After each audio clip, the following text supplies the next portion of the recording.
Well, regardless of what your actual titles are, I guess we should talk about the game Yep. itself. Uh, I always like to ask indie devs this question because some of them will come up with like, yes, I am the director of all things fun, and I am, they'll have like a serious title. Other people, it's just like, I don't, I've never had any reason to think about this problem. Mm. Yeah, Now, it's only been more the of a recent thing where we actually have to put down a very specific role, and Right, it's just right. like, oh shit. Well, I do modeling, animation, rigging, effects, a little bit of how much programming. space do you have? Yeah. How many times can I put my name with different titles? It's Anyway, the game Blood Vow Survive the Night. Yeah, that's the guy. That is the game. that's the guy. So it's we've been working on it for hold on, let's get my things up. Working on it for what? A year and a handful of months now. I think 14 months at this stage.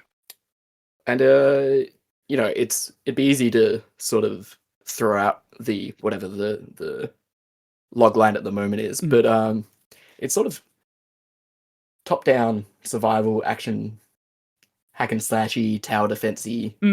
It's a big melting pot of the things we like, from across being like console gamers and computer gamers, and just in something that we can make in our spare time while we're working, really. Yeah, the vibe I got from it when I played was like action tower defense. I think is kind of like the simplest way to put it. That's a really good way of I think putting it. that's the answer. Was writing the new branding today, and I'm fairly sure that's what he was going with. And if he Co-op hasn't, we'll action tell him to tower do so. defense. Yeah. I think, something like that. Yeah. Don't know your There's a new titles, don't trailer. know the genre. There's a new trailer, I think, today. Ooh. Maybe. Is that on the Steam page? Is that the... Because there's two videos on here. There's the announcement trailer, the demo announcement, and then the cinematic trailer. I know that he put up a trailer onto YouTube yesterday. Okay, let's see if we can find that then. Yeah, I'll just grab a link for that real quick. The YouTube's not linked on the Steam page. It's on. Oh yeah, of course not. We're a professional operation. Very. The yeah, I don't know. It'd be somewhere. I'm sure. I think you finished it. I'm not sure. So, because like what we're currently aiming for. When's the next big deadline? Is it PAX? Yeah, PAX coming up in about. So we're in the process of getting a lot of things ready for PAX, which right. You know, I assume you've been around getting things ready for PAX. It's a not always easy, streamlined, smooth, successful process where you finish everything on time. As long as we're not pulling all-nighters like last year. Yeah. I think the fact that we're this disorganized, what, like 6 weeks beforehand? Yeah, it means we're doing pretty well, really. Like, I don't want to know what doing badly is then. What you were saying last year was a problem. What was last year like? I mean, it was a little bit of a problem. It wasn't that bad. It worked. The game worked. People liked it. We drove directly from Clarky's house. Yeah. to PAX to bump in. He had not slept. I probably got a little bit of sleep in the car. Yeah. And then you did more programming that night for the build to play the next day for public. It was fantastic. And it went really, really well. I wasn't stressed at all. No. I think you were too sleep deprived to be stressed. Yeah, the magic. That's good. Yeah. So, I don't know. It's because we're just a bunch of mates who do contract work surrounding games, making game largely in our spare time and under our own steam. It's certainly a more relaxed environment, we'll say, which is good. Ants is the organized one. We don't have like scrums or stand-ups or anything. We don't have to do any serious kind of toxic software development things. Right, You just right. sort of just have fun making a game. Yeah. So I mean, what our are, scrum's like going for coffee.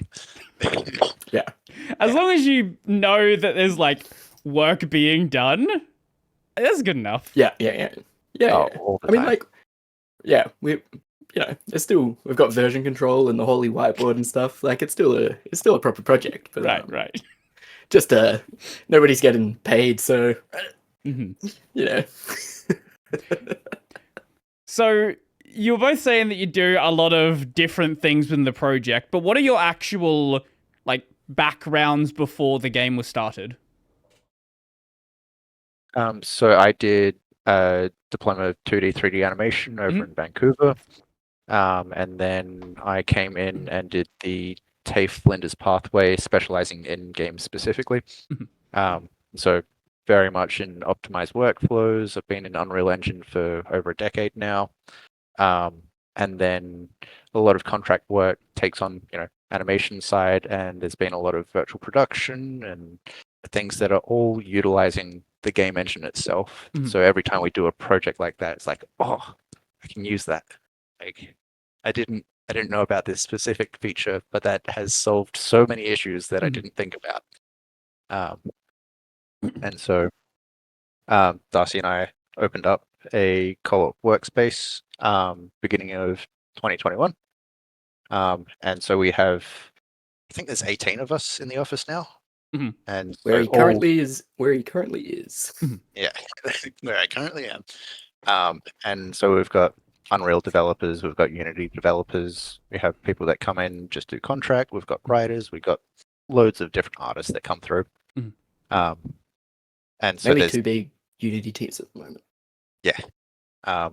but there's so much knowledge share. It's like anyone runs into an issue, it's like, does anyone have a good solve for this? And just, the communication will just start, and other people jump in and be like, oh, I didn't know you could do that. It's actually one of my favorite things. I imagine being in a space like that also helps you feel kind of accountable to do work, because there are other people around you who are also working as well. Yeah, absolutely. Yeah. Because it started like not as it wasn't originally a game development office, really. Like we did game development training, sort of, visual arts, digital media training. And just wound up doing contract work. And when you're doing contract work, it's just easier if you have a office to work out of. Right. Like in terms of, your own mental health and organizing meetings, just planning things, doing stuff. So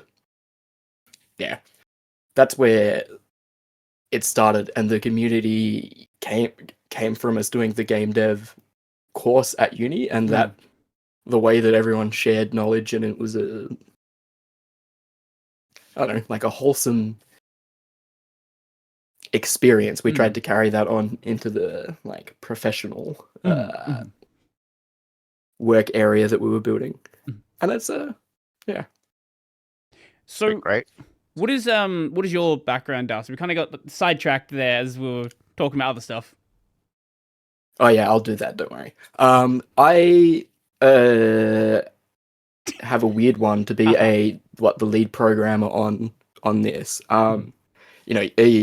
You find yourself doing more programming work the longer you do these things. I did 2D art out of back in 2012 or whenever at AC Arts, and then went into digital media at CDW after working like a bunch of random, classic hospo jobs and shit, to try and do 2D digital art, and then switch to 3D about like halfway through that, and then have just been contracting in the weird adjacent tech space since then.